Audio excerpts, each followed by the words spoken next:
Which of the following best describes the term merchant discount rate? Sometimes seen in the news. कभी कभी news में एक line आती है merchant discount rate. क्या इसमें से उसको डिस्क्राइब करता है? तो ठीक है, incentive given by a bank to a merchant for accepting payments through debit card pertaining to that bank.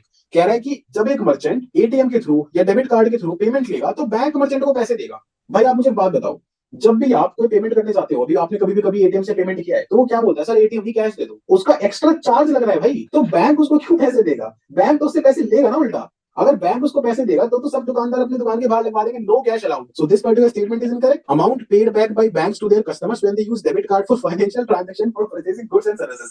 अब इसकी बात सुनो. कह रहा है कि आपने शॉपकीपर से कुछ खरीदा है ना, क्रेडिट कार्ड यूज करके, तो बैंक आपको पैसे देगा कि थैंक यू सर, आपने हमारा डेबिट कार्ड यूज कर लिया, आपने हमारा एटीएम यूज कर लिया. कहा होता है भाई ऐसा? सो ये स्टेटमेंट तो इनकरेक्ट होना ही होना है. The charge to a merchant by a bank for accepting payment from his customers through the bank's debit cards. अब आई बात समझ में. बैंक मर्चेंट्स पे क्या चार्ज लगाता है तो जब वो मर्चेंट अपने कस्टमर से डेबिट कार्ड के थ्रू पेमेंट ले. यही दिक्कत है कि मर्चेंट को बैंक को कुछ देना पड़ रहा है. जब मर्चेंट को बैंक को कुछ देना पड़ रहा है तभी तो वो आपको बोल रहा है कि नहीं नहीं सर कैश ही दे दो, सर कैश ही दे दो, इसमें मेरा खर्चा ज्यादा आता है. This is what is important. This is what you need to remember, that your common sense. Don't panic in the examination hall. I gave a slogan last year. The tougher they look, the easier they fall. You have to remember it for this particular year as well. Remember this thing.